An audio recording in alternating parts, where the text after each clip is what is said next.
hand whispered as it slipped through the gaps of the old brick walls, murmuring as it traversed the abandoned building.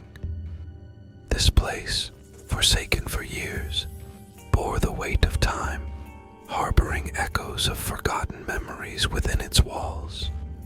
Emily, carrying an old camera, dared to step into this mysterious building.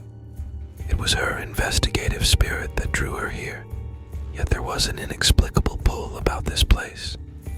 As she took her first step, the sound of her footsteps echoed, disturbing the slumber of hidden ghosts within the building.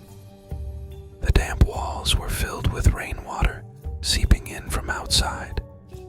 Emily struggled to find her way in the dim light, hearing a creak. Her eyes quickly darted to the camera, but she couldn't make out what had caused the sound. It was merely a dark shadow that disappeared, leaving behind a trace. As she hurried forward, she paused in a room. An old painting on the wall had faded over the years. She swiftly grabbed her camera, attempting to capture the moment. When the flash went off for a split second, it felt as if the eyes of the woman in the painting were looking right at her. She rubbed her eyes, trying to dismiss it as a hallucination. Suddenly, she heard a whisper behind her. "Who's there?" she called out, only to be met by silence.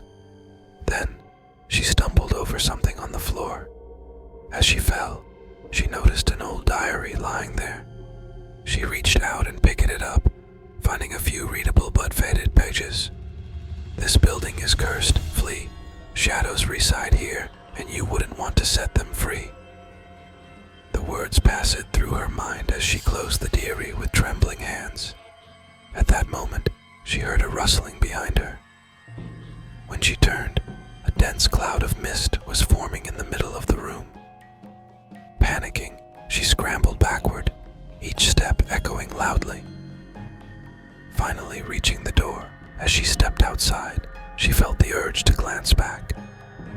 A shadow seemed to peer out from the building's window. With trembling hands, she pulled out her camera, trying to focus, but all she captured was an empty frame. She ran away, leaving behind the forgotten echoes, and perhaps the mysteries still concealed within the building.